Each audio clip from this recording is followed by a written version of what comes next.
Welcome to the RealTrending podcast, where we speak to the brightest minds in real estate about leadership, business growth, trends, and strategy.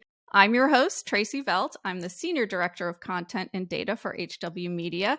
And today I would like to welcome two dynamic leaders. We call it Tech Wars, the battle between Nick Bailey, the CEO and President of RE/MAX, and Dan Duffy, CEO of United Real Estate Holdings. So welcome. Thanks, Tracey. Tech Wars, really? I don't think I'm ready for that this morning. Well, I was going to say, hi, Tracey. Nice to see you. Dan, average to see you again. Let the games begin. Let the games begin. So we're going to tackle the question about when and why it makes sense to build, buy, or partner as your brokerage's technology platform evolves. And obviously, to me, this is like business models. There is value to all of them. And so we'll start by just kind of going through. I want to start with Nick because you did both so far, or all three actually. So go into a little bit about the history with Bouge and then where you are today. Yeah. Well, thanks for having this, because I actually think that this is a topic that's super relevant to today. And if I can, I want to give you a little bit of the reason I have a lens that I look through this. Prior to coming back to RE/MAX, I spent some time leading the C21 brand. But prior to that, I went through the acquisitions of Market Leader to Trulia to Zillow. And there was something that was interesting that I saw create a domino effect in the industry. And that's when Trulia paid $344 million for Market Leader. And all of a sudden, I saw the industry, brands and brokerages say, oh no, a portal is going to have CRM, websites, and lead gen. And they bought a product. I then saw other companies like a Realogy went out and bought Zap for $160 million. I saw RE/MAX, this was prior to me coming back, almost 4 years ago, go out and spend millions of dollars on acquiring similar type products. But there's something interesting that those are just three examples that people struggle to execute, because I think in real estate, it's easy to be jack of all trades, master of none. And the idea that, are you a tech company or are you not? And I think where we've come to a point now within the RE/MAX organization, we've done some strategic acquisitions of technology products, brought them fully in-house over the past few years. We just announced last year that after a couple of years of a launch, that it was not how we wanted it to go. It's not the experience that we wanted our franchisees or our agents to have. And so we removed that asset and we powered with Inside Real Estate to provide a world-class platform. And so I just think that you've got to look at your platforms and decide, is the investment, the time, the lift, how to stay innovative? It's expensive. Technology is hard, and it can sometimes be better to partner on certain things. And Dan, I know you have a totally different opinion on that. So why don't you share with the audience your background and what you guys decided to do? Yeah. So prior to this, my partners and I built the world's largest Microsoft systems integration and vertical custom software development company. So we have a DNA of a tech company, and but I understand the pain of trying to integrate a technology company. If you look at architecture, just on architectural decisions alone that were made to the two predecessor companies, it can fall down. It looks easy, right? I'm just going to take this functionality and integrate it with this CRM, and it's just going to all magically, deliciously work. Where there's a lot of religious debates in there. What is the architecture? How did we build it? How does it talk to each other? So there's a lot of complexity. And I think, just to really extract, because I came from outside the industry, I've been in it for 17 years now, but I came from the tech industry running a technology company. We had 12,000 clients in 48 countries, building technology for them in vertical apps. So here's what I saw with all of those acquisitions, Nick, that you just mentioned. The DNA of the brokerage company or the national brand, it's not a technology DNA from the leadership, and integrating that in. If you noticed, most of the talent after all those acquisitions were made will hit the door. They'll get their check, they'll hit the door, because the culture of the business is not a technology company. So you either have it implicit in how you operate, how you talk, what your work streams are, and how you think, or you don't. And just becoming a technology company by buying another business is inherently difficult. But Tracey, I think it's a twofold question, because a lot of the people that are listening here are probably smaller brokers, sub 1,000 agents or organizations that have sub 1,000 affiliates that are part of it. Nick is in a position, we're in a position, and let's just call it 15 or 20 other companies are in a position that have the scale to really be afforded the opportunity and the luxury to say, do we build versus buy? But at a local broker, 250 agents, 300 agents, you really honestly don't have too much of a choice because the amount of investment. And I pulled some data for you. If you're going to truly build something, you're going to spend 20% of your top line revenue on R&D and building and supporting your product, 20% of your top line revenue. We only spend 10. And so, but because we're focused, we have a hybrid approach. We have certain things that we absolutely are committed to from a proprietary stack perspective, the central core, the data warehouse, ingesting the MLS data to make certain that we can do things with it, controlling our APIs. We do all of that at the core so that we can flex and we can pivot and we can say, okay, well, that particular functionality, someone built it better, faster, smarter, and it's inexpensive, and we can integrate to that. Other things where we want to create points of differentiation, we have the flexibility to be able to build it. Whether the industry's done it yet or not, we have the ability to do it. We have a few of those things that have come out of the ground in the last 6 months. We have a few more that are going to be announced in the fall where they don't exist in any of the technology companies that are out there. So I think I'm not really hell-bent on being, build, because that's silly. You have to take a look at I think fundamentally, I believe that the core, you have to control your destiny. Someone sunsets a product, and there was a classic example of this with CoreLogic sunsetting their CRM product and their agent productivity tool with Agent Achieve. They made an announcement one day and said, hey, we're no longer going to be in it. Well, every single customer of theirs had to flip to something else, plus or minus 6 to 9 months later. So I just think it provides us as a scaled organization more flexibility, but you have to be very smart. And I would say it's probably more of a little bit of a hybrid. Can you acquire something that's a commodity in certain cases and or provide short-term differentiation and integrate it into your proprietary core? Your cost advantage is massive if you can do it. You have a response to that? I think there are a couple interesting things that Dan said. One, that tech works for him because there's a DNA there of having a true technology company. And I think that's really key to it. But I do agree that we have a philosophy of buy, build, partner. We still have some proprietary items that we build. We have some that we purchase and some that we partner on.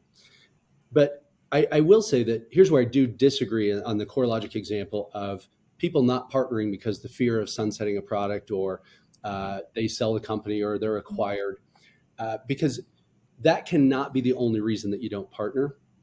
Because what can happen is you see some of these products that don't execute well because they can't innovate to keep up where traditional technology is going on the open market. And then their tech dies on the vine. It becomes stale. And I think that is way worse than having a product sunset or changing. And there's also something else that I think in the last 10 years has become fundamental. One, and I talk about this all the time, I do not believe technology will replace a real estate agent. However, Agree. I do believe that a real estate agent that doesn't adopt tech will get replaced because there's a fundamental piece of we have to meet the customer where they want to be met. And that is going to involve leveraging some of the technology tools. But what has happened in the last 10 years that I have seen in my experience, and we had partners come to us, especially during my time at the portals and say, hey, we would love your product, but can you give us that one feature that you won't give anybody else? Mm-hmm. And it used to be, well, my CRM has text features, Dan, yours doesn't. And so that's crucial. But we have to look at, this is where I differentiate, not just on buy, build, partner, but it's which product, because a lot of products have become table stakes.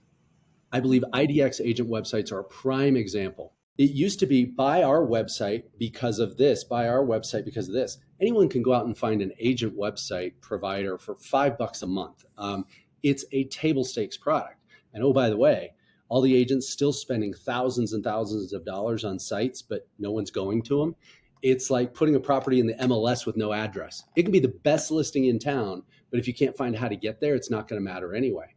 And what we're seeing and what we're, philosophy is investing in AI. That was one product that we purchased and acquired 3 years ago called First. And it takes 700 public data points And it's a great example of differentiation and something that we wanted to own. And it serves up on a 1 to 3 star scale who's most likely to list their home. And it's wildly accurate. And I know there's a lot of debate around AI, but there are components around AI that are, in my opinion, behind a smart CRM, if you will, that drive more lead generation based on consumer behavior today than just having that agent website, with the picture that everybody has, call me for your real estate needs. And so those are the type of things that I think it's a blanket for all. And so I'm giving you a couple of examples of where we say partner on CRM and website providers because they're going to innovate much faster than we could building it. But then you take a product like First that we can integrate into a partner's product, that then creates some level of differentiation, which has a competitive advantage. But I also will round out these comments by saying, I also think when people are building tech, and Dan referenced, well, we have new things coming out in the fall that nobody else has. The competitive advantage with tech on what's new has a shelf life. Whether it's 2 months, 6 months, or 2 years, there will always be a copycat artist. And so you're always chasing your tail sometimes when you're building things. Yeah, and it's interesting. There's the philosophy is that you're constantly having these, you either commit to it and you say, I'm going to have these moments of differentiation in the curve. You have differentiation, then it becomes commoditized. Differentiation, and you're rolling out things that other people don't have that are important to the consumer or important to the agent. Our primary point of competition in our company is our cost advantage. And part of that cost advantage comes from having important elements of our system very cost effectively delivered because of tens of millions of dollars that we've invested in the core infrastructure methodically over like a 17-year period. So we now have the luxury to be able to do things at a fraction of the cost that other folks do, that when they go to market with something. Some of the stuff that Nick was talking about, whether it's AI, training your data, machine learning, to be able to augment listings, create more intense SEO. And I disagree on one point. I think the consumer facing, especially agent websites, and the ability to, if you control the ability, agent websites are so important to the branding and marketing and exposure of an agent. But what you see today in the marketplace that you can acquire versus what we have that an agent can use to do geofencing, to be able to get into a particular neighborhood, claim it, leveraging AI, supplementing, enriching that data, training that data to learn from the content of the listing so that they can go into a neighborhood and say, I want to generate more leads for myself at no cost to them because our websites are provisioned and built in a way that's different than what they can buy off the shelf. So I think there's, really it comes back if you extract above, Tracey. If I'm a 200 agent brokerage, okay, doing 1,000 transactions or 2,000 transactions a year, I really don't have necessarily the luxury or the capital to be able to say I can have this conversation because it's NA. You don't have it. You're going to do an SSO dashboard. You're going to buy it as cost effectively as you can because the conversation is different when Nick and I are having it than when a 250 or 1,000 agent or a 50 agent firm is having it. They really have no choice. So I think it's important that your listeners, that I don't know the segmentation of the cohorts of your listening group, but if it's all of the CEOs and all of the C-level executives of all of the big companies, then this is germane to them, and they can actually say, oh, I like Nick's points, I like Dan's points. All right, let's go this way or that way, or we'll modify our approach based on something we heard that was insightful or not. But if I'm a brokerage out there, I really don't have that choice. I either partner with someone like Nick or like us, and then you look upstream and you say, well, are they best positioned to either provide long-term competitive advantage? And it's never based on technology. It's typically based on cost, or it's based on some service provision or some go-to-market strategy, which is outside of technology. Technology, this is an agent-centric business. It's a people business, and the agent's first. So all we're doing, to Nick's earlier point, is we're empowering those agents and driving their costs down and driving their volumes up. That's the ultimate goal. And whoever has the most flexibility on a national level to be able to do that most adeptly and quickly, will prevail. And you have to have the cost advantage so you can give that cost advantage and pass it through to both the consumer and the agent. And so our strategic play here is we were willing to invest tens of millions of dollars into getting a cost advantage that we can pass along to our agents and our brokerages, and so that they can pass along to their consumer ultimately, or they can just even entering into ancillary services and being able to capture the bigger TAM in the space at the agent level, at the broker level, in a RESPA compliant way. You can't do certain things unless you have a degree of control over your technology. And a specific example is the data that's required, the metadata that's required in order to effectuate a high capture ancillary business, whether it's home services or whether it's title or whatever. Certain transaction platforms, if you're buying it from a third party, their product roadmap is designed to market penetrate, get more customers, and drive margins. And all the cumulative market cap of all the technology companies in our space is a reflection of them extracting dollars from agents and or the consumer, right?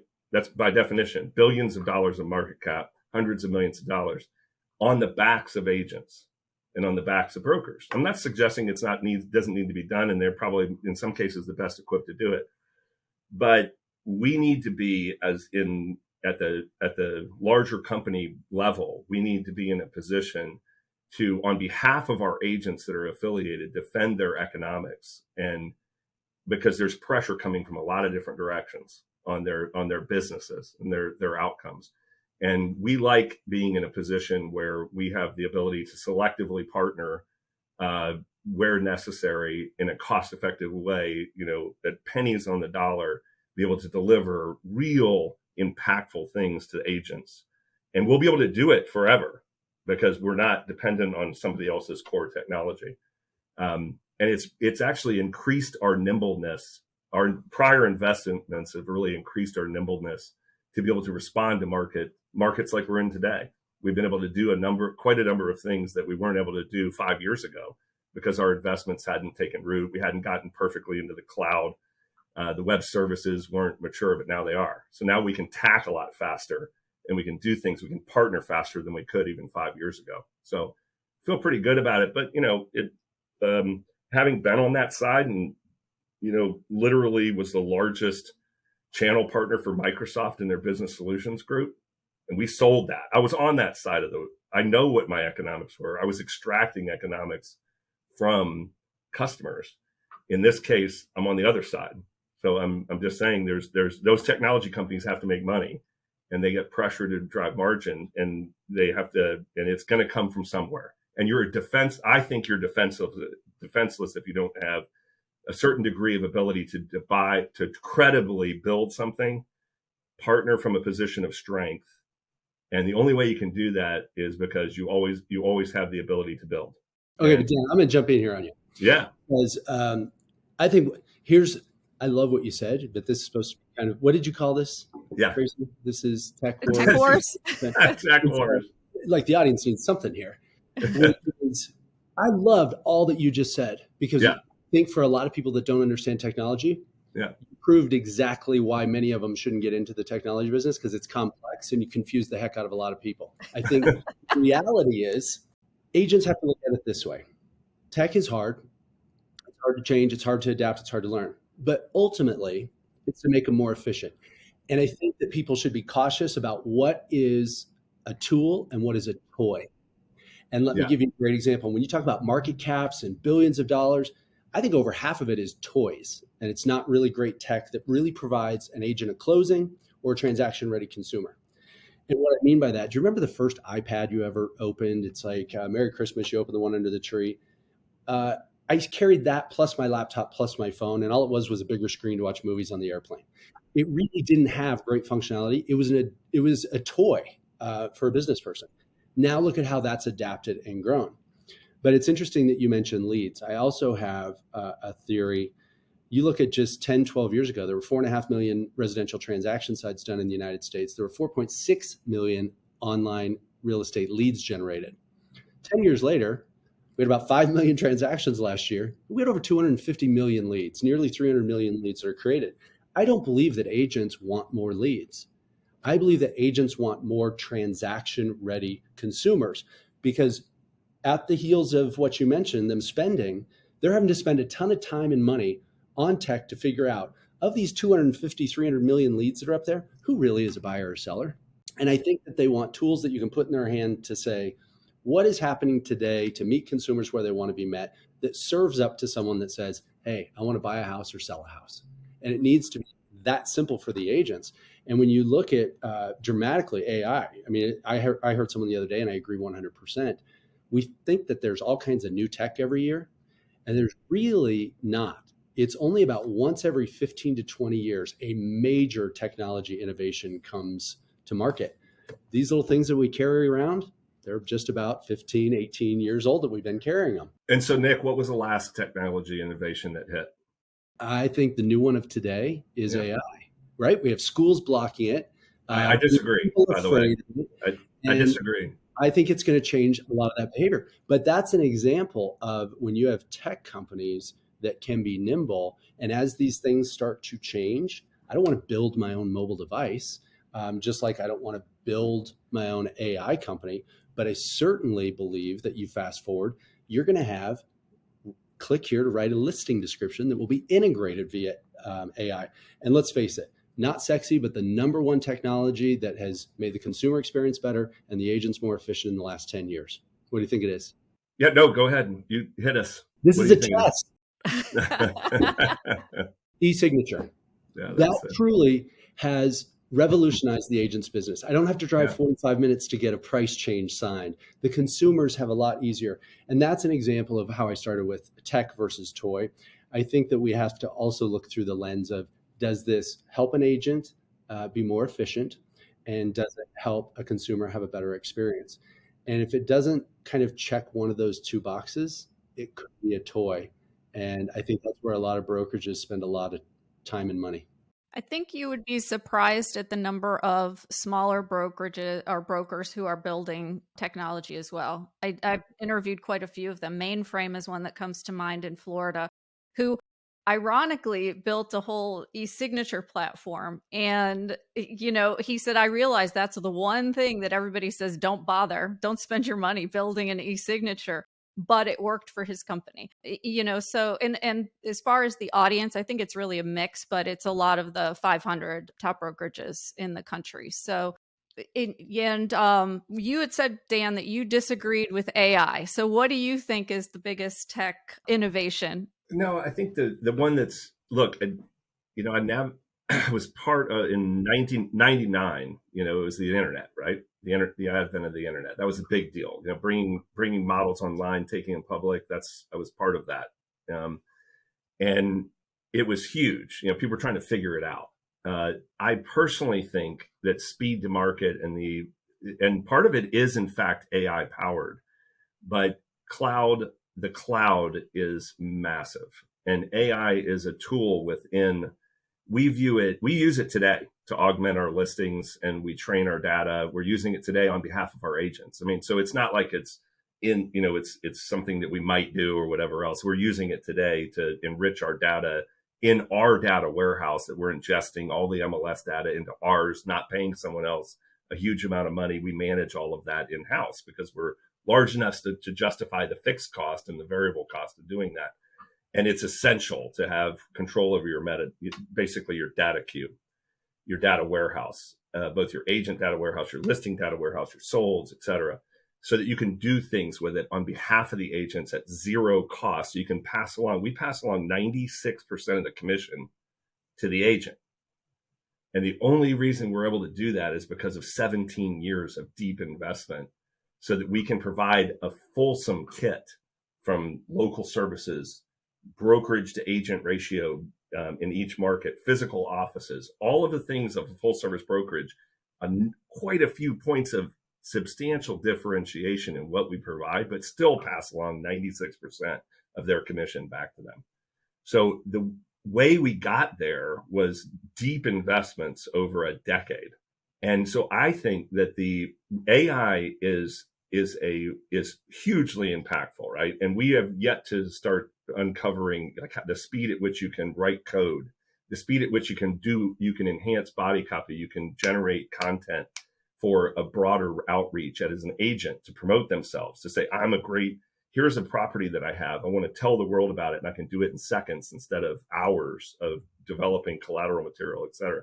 Huge efficiencies coming our way. It's going to be, I'm not suggesting that AI is not critically important, but I think that the way people do things, part of this was about technology, right? That was the theme here today, is the way technology is built in web services and the cloud today. If you're in a hybrid environment, an efficient hybrid environment where you have cloud and classic architecture and infrastructure, IaaS, you have a huge advantage in speed to market to integrate, and you have a huge advantage in speed to market to build. So the buy, build, partner, I agree with you, Nick, entirely.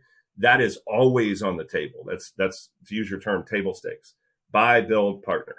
But you can't partner and you can't buy unless you have done the deep investment in the core stuff as fast as you need to and cost effectively as you need to in order to compete and have an advantaged economic relationship with your brokers and your agents. And I think we grew 972% since 2018 in agent count.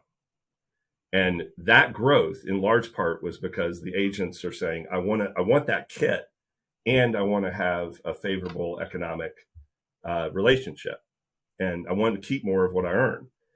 That growth and the migration of agents towards that's only afforded, and we're profitable. We're not crazy profitable. We're not inappropriately profitable, but we're profitable in 22. We're profitable in Q1. And the reason we're able to do that is because of all the efficiencies and the deep investment, many of which we don't even talk about in the public domain, because we made those deep investments so that we can pass that economics back to our agents. And it's starting to manifest in an acceleration of migration. That's something key. Sorry, I didn't want. Yeah. But you keep saying cost effective, but then you at the same time say deep investments for 17 years, and you hit on something right there. Mm-hmm. That's right. And that's what I was saying earlier. I don't care if it's 7 months or 17 years, building technology requires deep investments. Yes, it does. We have our own data warehouse as well. And we should talk about that. You mentioned commodities. I believe data is getting to a point that it's commodity. And I believe that the real estate agent, because of their own artificial fears of data, instead of, they worried more about where's my data going versus my database. I think that that's an artificial hangover that a lot of people still have around data. I did this exercise just yesterday with a group I was speaking to here at our headquarters, and I asked for a volunteer from the audience, and I pulled up this app. Have you heard of it, Forewarn? Mm-hmm. And all you can do is you enter a cell number. You get their address history back to where they grew up as a kid, every car that they've owned, and I started rattling these things off. And I think the sooner people realize, like on the data side, because that really is a big part, as you know, in our business, is none of the tools work unless the data piece is right. And we've been slow. I was at Zillow when .loop was acquired, and people said, I will not use it because I don't want Zillow to have my data. And I said, well, wait a minute. Let's talk about data. You have a consumer's name, and you might have an email address or phone number, hopefully both. But the amount of public data that's readily available is it all exists. It reminds me of like when my parents didn't want to do online banking because it would be so insecure. And like, hey, mom and dad, do you realize that your bank is already online and your number's out there? You just haven't activated your account. And so we've gotten this artificial fear of data going somewhere. And I don't have that, because I believe once you have data, it's what you do with it to produce a transaction-ready consumer, which is to help an agent get a buyer or seller, that's where it becomes interesting. But we have seen stifled innovation in our industry because of this artificial fear of data. I will say too that, and I kind of want to talk about that, because one of the things we did a survey, it's been a couple of years now, but asking agents why they're not using their brokerage's tech platform. And at the time it was because I don't want them having keeping all of my data, my database, and I don't want them having my sphere of influence, and I don't want them owning that. What has changed since then, and what can you say to really allay their fears? It's kind of what you were talking about, Nick. Like, no, I don't want my brokerage keeping my data.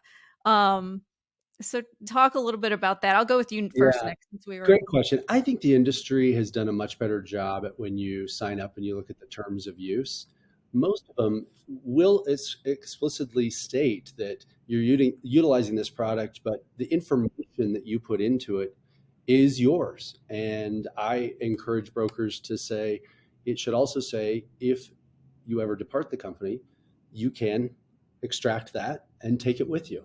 Yeah, And I just for what it's worth, Nick, I agree. And our sysadmins can't even get access to the SOI or the sphere of influence in their CRMs. They can't even get it. I mean, it's that, and we have a third party actually audit it for that purpose to make sure that it's unassailable. Our sysadmins, people that can otherwise navigate the core code and everything else, cannot get access to an agent's in their CRM leads we've dropped in, right? So we've dropped into their bucket, and then they have their own sphere of influence, their contacts, et cetera. They can't get access to that. And as far as portability, they have the ability to push a button and port it out.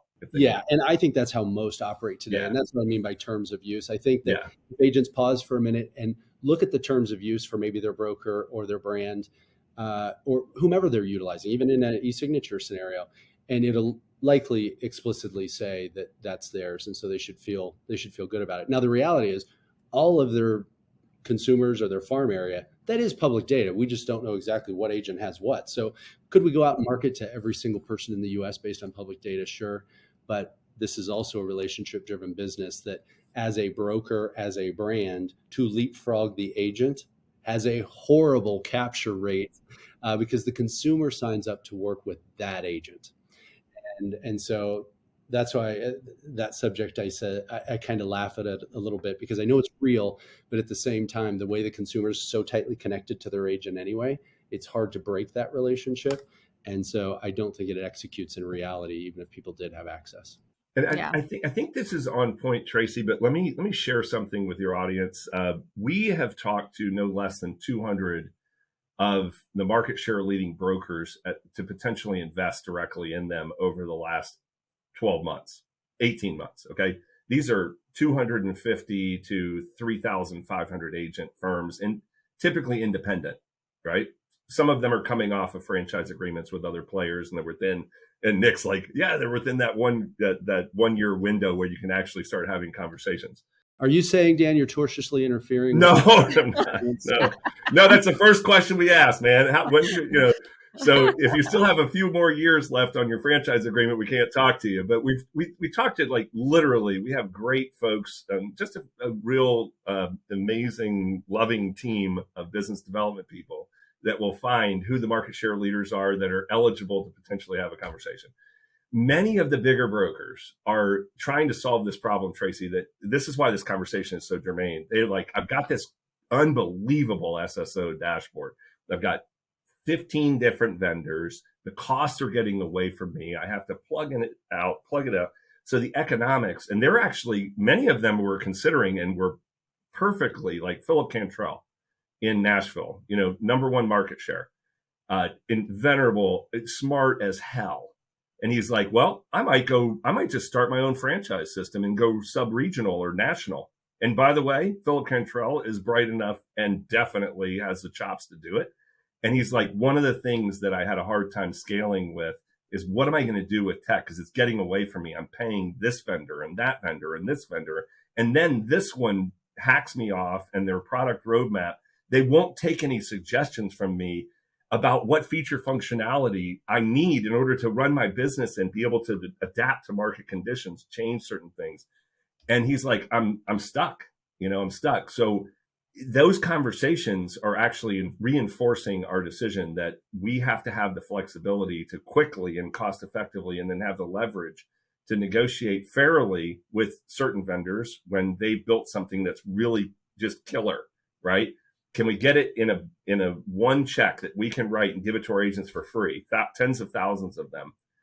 And so even Philip, or whether it's Eric Pearson in Virginia, et cetera, these are market share leading companies that have come on board with United. One of the reasons they did is because we exposed our product roadmap and the advantages of that and what we have today and what costs they could reduce in their business. And we were thoughtful about it. And that's one of the reasons they're doing it, because of exactly what you're asking us here today, Tracey. Those costs, and they're never ending, and the time and energy to kind of get your product roadmap, even if you're doing an SSO third party, is never ending. So we kind of deburden those brokers so they can focus on the agent and the training, education, development, and building their business and their SOI business and their portal business or whatever their strategies are at the agent level, so they can have a better outcome. We're trying to deburden it. And I think that's really the question for the big players. The Anywhere brands, us, obviously we're 1/4 the size of Remax. Maybe not even 1/4 the size of Remax. Okay, just to be clear, we're growing super fast, but we're newer on the scene on a national level as far as scale, but we're climbing fast. I will tell you that I think that we're solving a fundamental problem for these market share leading brokerages that are independents that are struggling with the very question you're asking here today. That's part of our value prop to them, is saying, hey, we might not be perfect today, but we're directionally correct, and we're going to continue to do that, and we'll put $1 in the bucket. You contribute a bit to it, and we'll give 10,000, 20,000 people. We have 22,000 folks now. This for nothing. Our goal is to truly have a tech stack for the agent that costs them nothing.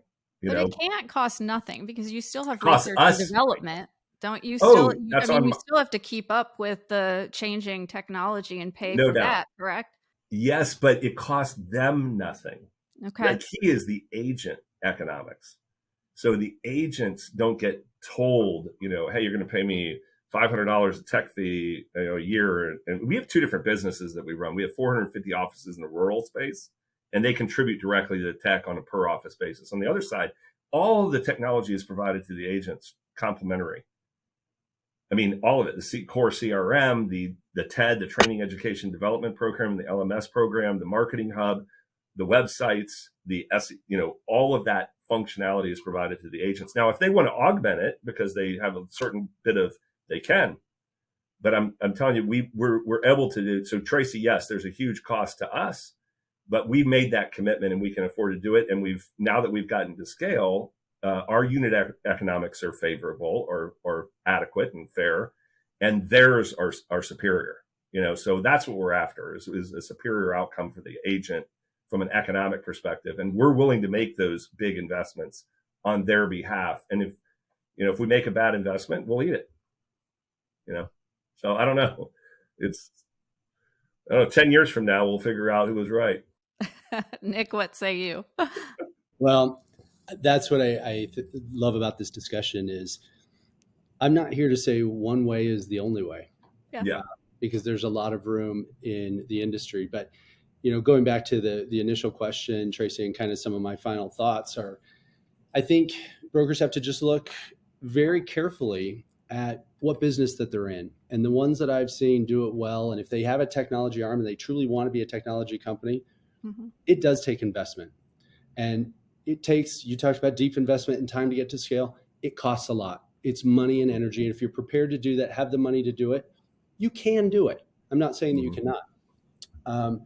I'm just saying that also some of the reasons that I've seen it not be successful for brands and brokerages is they may have figured out that they're not a technology company, but their pride got in the way of saying, this isn't working for our membership. And I firsthand have seen that many times. And so I think that anyone kind of listening to this, my advice is just look at your business, decide what business you're in. And it is a buy, build, partner scenario. What things are table stakes that you don't have to reinvent?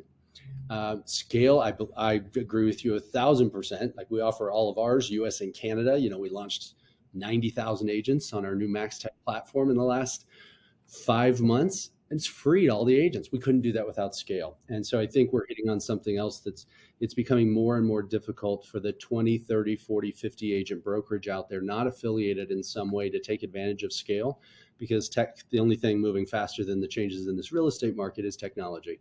And those investments will eat those margins that are already slim in brokerage faster than people will admit to. And so I just think everyone should look at what options are there, and there have to be pros and cons for each brokerage or brand. Yeah. Okay, Dan, final thoughts from you. Yeah.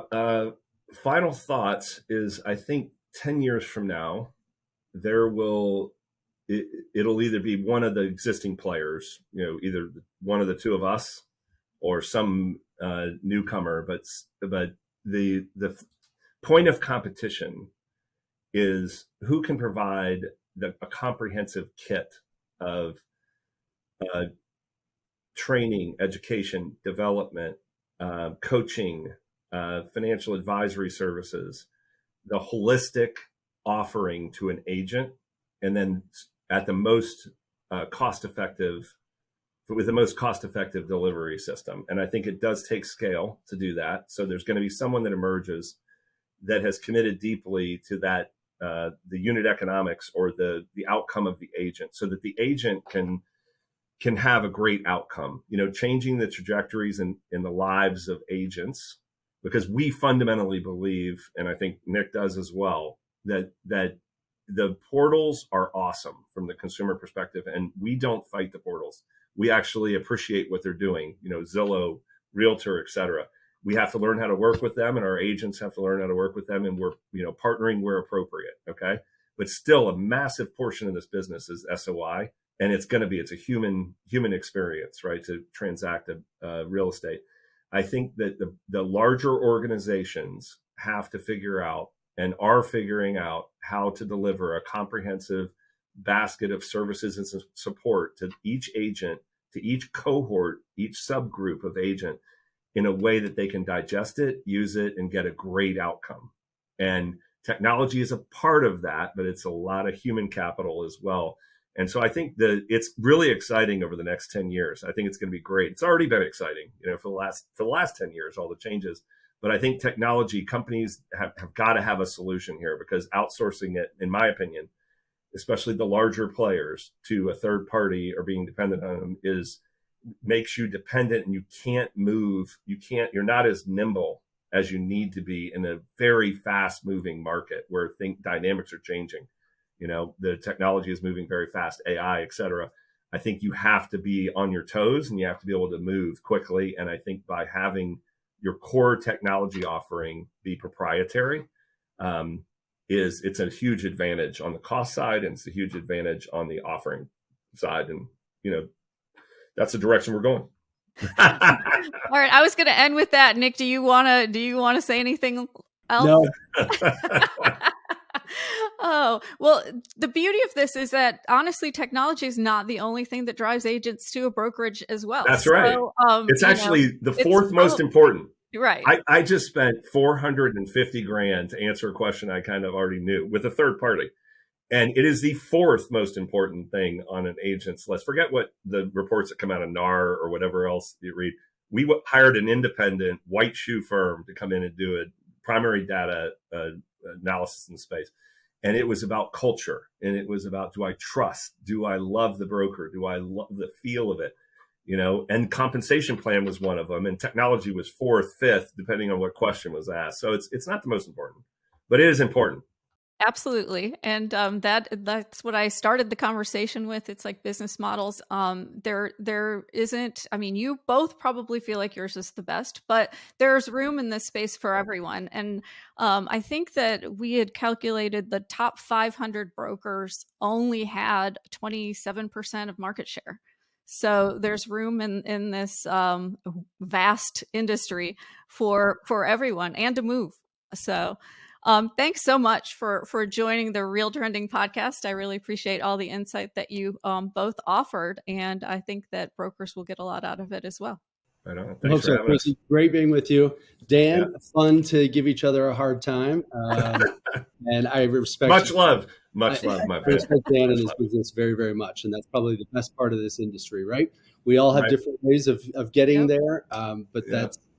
that's what I love about this business. Right back at you, brother.